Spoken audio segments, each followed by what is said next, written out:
Hello and welcome to TechBrainly YouTube channel. Today we are going to learn about microservices pattern. First, let's understand why do we need another set of patterns specifically for microservices. Having a fair understanding of the drivers would help us understand and retain the knowledge around patterns. So let's quickly see how microservices look in contrast to monolithic services. I would start with a quick example here. Say we are building a system to let users order things online. Now, a good layered architecture, even in non-microservices world, would look like this.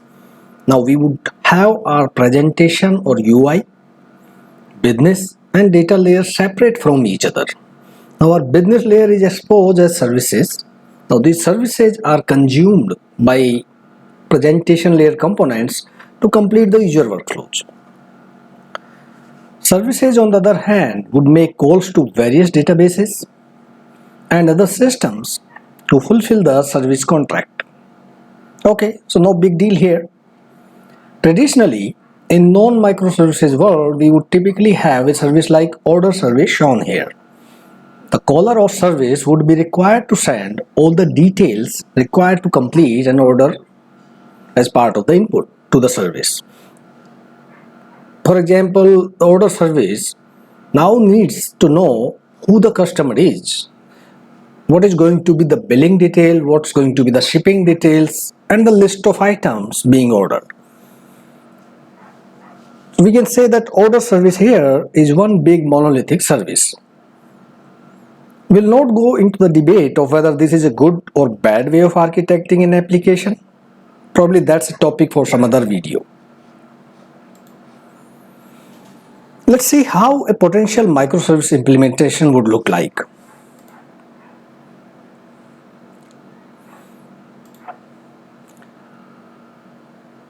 In microservices based architecture, most likely we'll have smaller or more granular services than we just saw. For instance, we now have more focused services. For instance, for customer related stuff, we have customer service.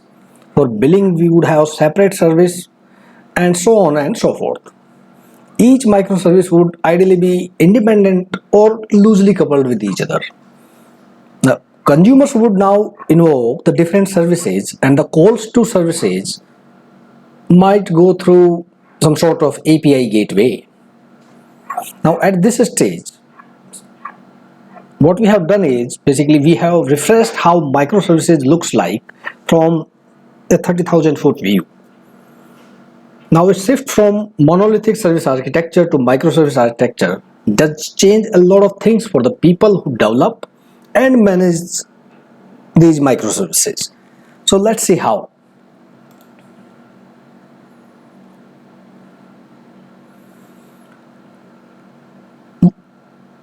One thing is obvious now that the microservices are very granular in nature. Also, there is a clear isolation or separation between the function of each service. At the same time, there should be no tight coupling between services. More independent they are of each other, more benefit we reap for going to microservices based architecture. Idea is that different services could well be implemented by different people and teams. As with anything else, there is no free lunches with microservices as well. There are certain challenges that come along. Challenges spans across both development as well as during operations. So large number of services inventory means that now we need mechanism to efficiently do things like service deployment, monitoring, troubleshooting, etc. Otherwise, it will just become a mess. The reliability needs are further enlarged as there can be complex chain of service calls. We cannot let one individual service that might have gone down break all the workflows and still keep bombarding the system with user requests destined to fail ultimately. Because if one of the services is down, and people do not know, or the consumers do not know, if it is down, the request would keep coming up and it will unnecessarily overload the system. Now, on the other hand, the consumers of service are now faced with challenge of working with multiple services. They now have to keep track of service runtime information like which server, IP or the URL these services are accessible on. Certainly, this is not an exhaustive list of challenges that we have faced with. But it should give us a fair idea of what we are dealing with. So a fair understanding of concerns help us categorize them in buckets, and thus a classification of corresponding patterns can be created.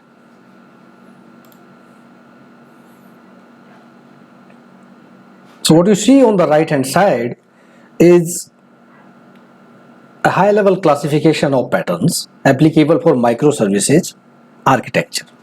So if you see here that need of granular services, isolation between teams now can belong to the decomposition category of challenges, and accordingly the decomposition category of patterns.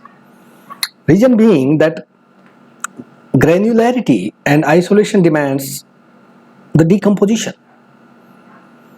Similarly, in order to achieve isolation or loose coupling between services, we would need the pattern to deal with separation at data layer as well.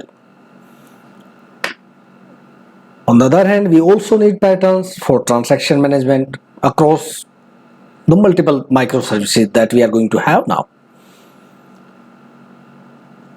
Then the discovery of service in itself is a big problem that requires or warrants for well-established patterns to accomplish it instead of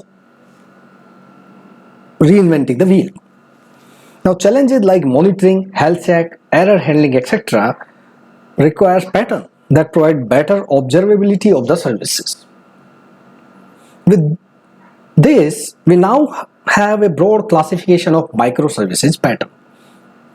And don't worry if few things are not making sense to you at this stage.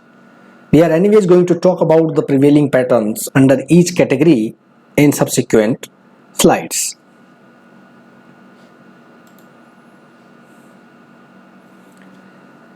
So what we are going to do now is go one by one under each category and see what are the patterns available.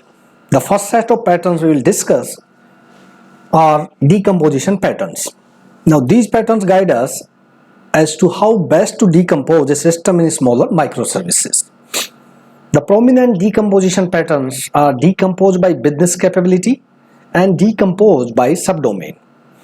The decomposed by business capability pattern suggests to define services corresponding to the business capabilities. So companies or any businesses organization structure can provide us clues to come up with the definition of granular microservices. The other pattern, which is decomposed by subdomain, it's certainly different than decomposed by business capability pattern, in that the decomposed by subdomain pattern suggests to look at the business domain as a whole and then identify what could be the part of subdomains within a specific big domain. Now these subdomains may or may not directly map with the organization structure.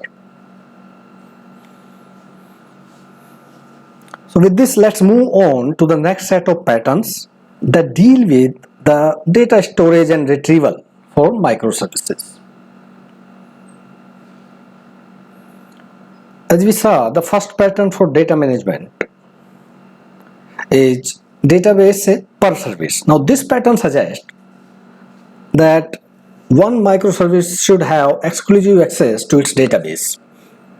So if you have 10 different microservices, 10 different databases. So no other microservices should be able to get the database access directly. So if a service A has a database A that it works with, service B should have its own. So B does not have the direct access to the database used by service A. But while keeping functional isolation is easier comparatively, achieving this sort of data isolation is a non-trivial job. To achieve this, there should be some sort of boundaries at physical data storage site. Now, if we talk in context of relational database management systems, RDBMS, such boundaries could be achieved by, say, having separate schema per service. So, for every service, you would have one schema created in the RDBMS. Or other option could be that we have a set of private tables per service. So, and a little bit of kind of extreme cases, we can even have the separate database server instances per service. So this is database per service. The next pattern for data management is shared database. This pattern suggests to use same shared database for multiple microservices. So in database per service, we were saying different databases for different services. Or in this pattern, shared database, we are saying, okay, n microservices could still use the same shared database. So in true sense, it's more of an anti-pattern for microservices. Possibly it will save you some initial architectural and development headaches, but in long run, it's setting you for a poorly designed microservices architecture. So so consider this as more of an anti-pattern in context of microservices architecture. Next, very often talked about pattern is CQRS, or Command Query Responsibility Separation pattern. This pattern aims to solve the problem when one service needs to query the data managed by multiple other services. Remember, in our pattern database per service, we said every service would have its own database, but there would be practical requirements that other service needs to at least have at least read access to the database. So how do we achieve that? So while such data, there are ways, right? While such data could be accessed by making API calls to the other service that owns that data, but it might not be very efficient. Think if the data set is quite big, right? So what does CQRS tells? CQRS suggests to have a separate query database different than the main database that's owned by individual services. So suppose there is a requirement one service needs to access, say, or query the data that's owned by n number of different services. So what this is CQRS suggests is that we create one separate database which is used only for querying. So this service doesn't update the data, it just reads the data. So this way, now you have the consolidated data available as and when you need it without sacrificing the data ownership. So the original data is not touched, you have a separate kind of read-only database. Now on a side note, because this CQRS, I wanted to share something with you. So in my earlier days, when I first encountered this pattern, I would struggle to make sense of its name. I would not be able to recall this. There is a lot of terms used here, like command, query, responsibility, separation. So basically, how I would rather like to read it is as that if you read it as command and query responsibilities are kept separate, I think then it will start making sense. What we are saying is command are basically like Commands are generally, we update data, we insert data, and query is the reading of data. So the command and query responsibilities are being separated out, and the CQRS pattern helps us there. The next pattern in line is called Saga. The Saga pattern deals with the problem of maintaining data consistency across services. In a workflow that requires invocation of multiple services, each interacting with their own databases, we need to deal with the possibility that of a participating service might be unable to complete due to the business logic errors. So there are n number of services working together to fulfill a workflow. One got some business logic error and it cannot commit. So the Saga pattern suggests to let the individual services commit their part of data in normal happy case scenarios, but have some sort of undo type of functionality implemented in case a subsequent call to another service fails to complete.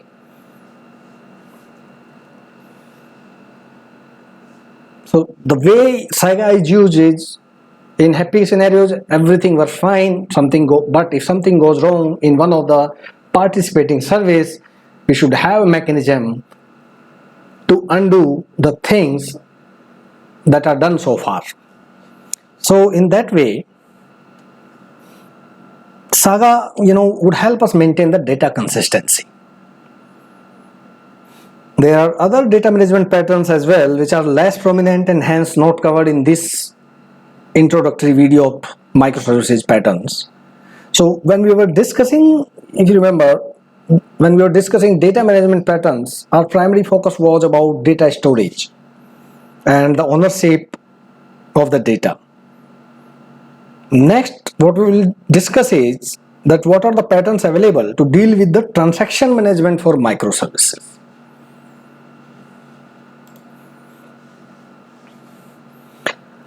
You will find some overlap of concerns between data and transaction management patterns due to the fact that they are both so much interrelated. We learned that in Saga pattern, individual services would commit their part of data and then the next service would be invoked. That means that a service that has completed its part should do two things. First, commit its own part and then send some sort of message or signal to let the Saga know that it completed. Both committing and signaling should be atomic in nature. Otherwise, system state can become inconsistent. Transactional outbox just deal with this problem. So this is the pattern that we are talking, transactional outbox. It suggests to have an additional table in case of an RDBMS, for example. Or if you are using some sort of NoSQL document database, then we can have an additional attribute in the document that can be used to update this information, that whether the transaction part or that individual service commits are successful or not.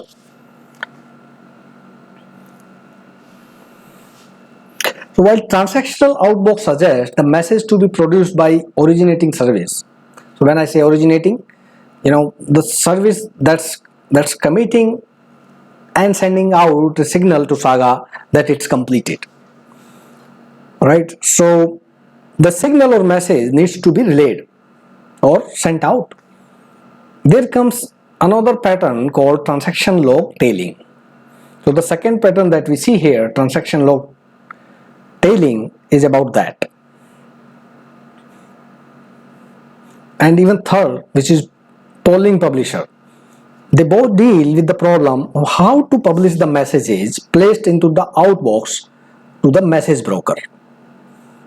See, we are using a term here, message broker, considering we'll have some sort of message broker in place so that you can have some sort of asynchronicity into the system built and there is no tight coupling. between different microservices. So service, let's recap a bit, because I think there is a lot of things that we are discussing. So let's say service A completes successfully, it commits its data, as well as it sends out or stores some flag in some database or a documents attribute, and then this message from those table or document should be relayed to other subscriber, so that they know that yes, service A's part is done successfully and the rest of the processing can happen. So these two patterns, transaction log tailing and polling publisher, are to deal with those kind of relaying concerns. I think we'll discuss them in a separate video when we cover individual patterns in more details. Let's now move from backend concerns to little front-end side of these services. That is service discovery pattern. You know that for better availability and scalability, multiple replicas of microservices should be running at the same time. Now, with the advent of softwares like Kubernetes, etc., it's a very common scenario that service instances would be shut down and restarted dynamically. And in the process, service URLs will also change dynamically. Now, this kind of deployment model poses the concerns related to the discovery and addressing of a service by a client. After all, services are of no use if clients do not know where they are. So in such dynamic environment, we need mechanism where one can register itself and others can look up. So one service, when it say starts, it's registered with somewhere, and people or other services can go to that place where the registration is done and find out about the more details about the service, where it's running, what's the URL, etc. So generally, in our day-to-day life, a common name for such a thing is registry, and that's where the service registry pattern fit in. So a service registry is a database of services, their instances and their locations. Service instances are registered with the service registry on startup and deregistered on the shutdown. Now, once we have a service registry in place, we need patterns to access the registry. Now, there are two patterns prominently used here: client-side discovery and server-side discovery. In case of client-side discovery, the client obtains the location of a service instance by querying a service registry. So, the responsibility of discovering is on the client side. The client directly go to the registry, find out the details of the service before it makes a call to that service. On the other hand, in case of server-side discovery, the client makes a request via router or load balancer that runs at a well-known location. In this case, the router queries a service registry which might be built into the router, and forward the request to the available service instance.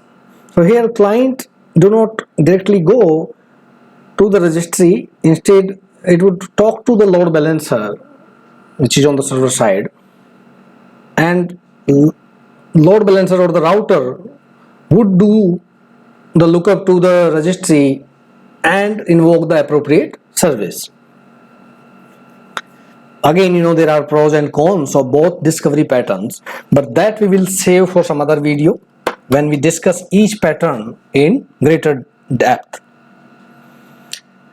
No worries, let's move on to our next pattern category: reliability.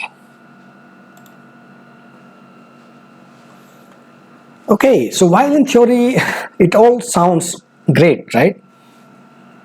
So far so good, but we cannot just ignore the fact that things can go wrong as well. especially now since we have a multitude of services and a complex chain of service calls. The failure of one service can potentially cascade to other services throughout the application. That's where the circuit breaker pattern comes to our rescue.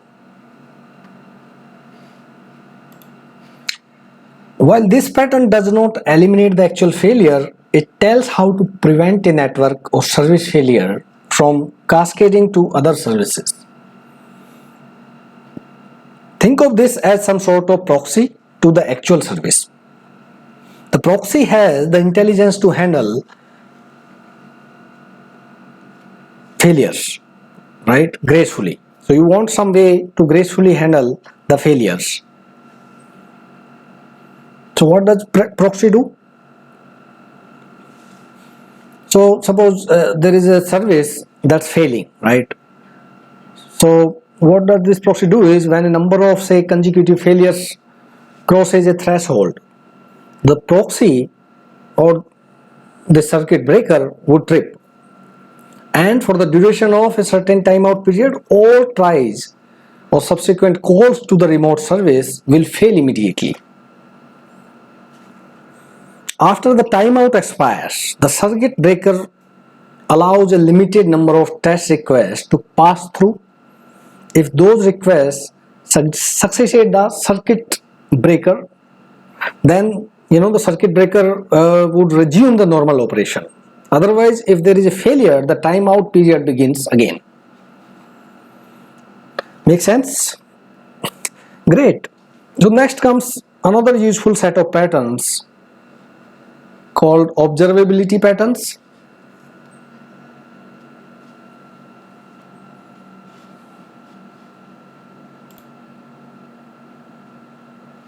Observability is the ability to monitor, track, and troubleshoot a set of running microservices.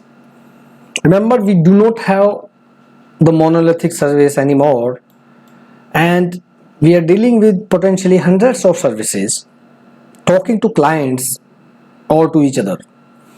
Now, in the absence of efficient observability, we will just be wondering what went wrong in case the bad things happen. So the first pattern we want to discuss is log aggregation pattern. Any decent service implementation would be generating and writing some sort of log information.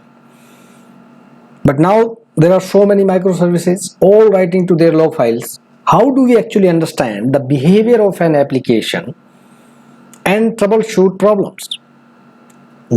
Log aggregation pattern suggests to use a centralized logging service that can aggregate the logs from each service instances. Now the developers or the operations team can easily search and analyze the logs because they are at one place. They don't have to go to 100 log files and then find out. Similarly, alerts can be configured. So those alerts can be then triggered when certain messages appear in the logs. Other aspect of observability is the application metrics. Microservices being highly distributed in nature require matrices in place to monitor. The application metrics pattern advises to instrument a service so that statistics can be gathered about its individual operations and then aggregated in form of matrices. Now, while it's good to have operation level metrics, right, but it might not suffice for detailed performance analysis or other troubleshooting activities. Since a service handles a request by performing one or more operations, like for example, it might be talking to a database, it might be consuming or publishing some messages. When there is a problem, we would want to understand what happened to a request end to end, and that's where we need an end-to-end traceability.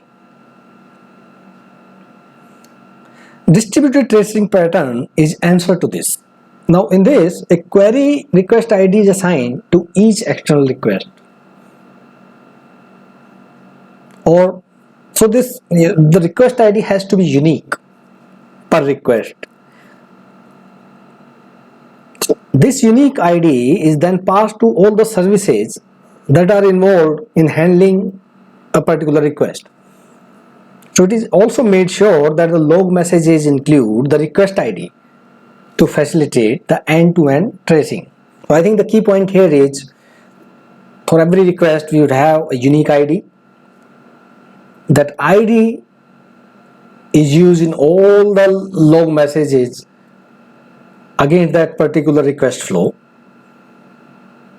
and then we use that ID to correlate all the log messages, and it helps us do end-to-end tracing. Oh wow, great. With that we reach to the end of this video. I think let's quickly recap what we just learned. We started with the understanding of major concerns applicable in context of microservices. We then went over a high-level classification of corresponding patterns, and at the end we discussed the patterns under each pattern category. I hope this video gave you some idea about the microservices patterns and help you establish a good foundation towards your microservices journey. If you like the video, please give thumbs up and do not forget to subscribe the TechBrainly channel. Thank you for watching. See you next.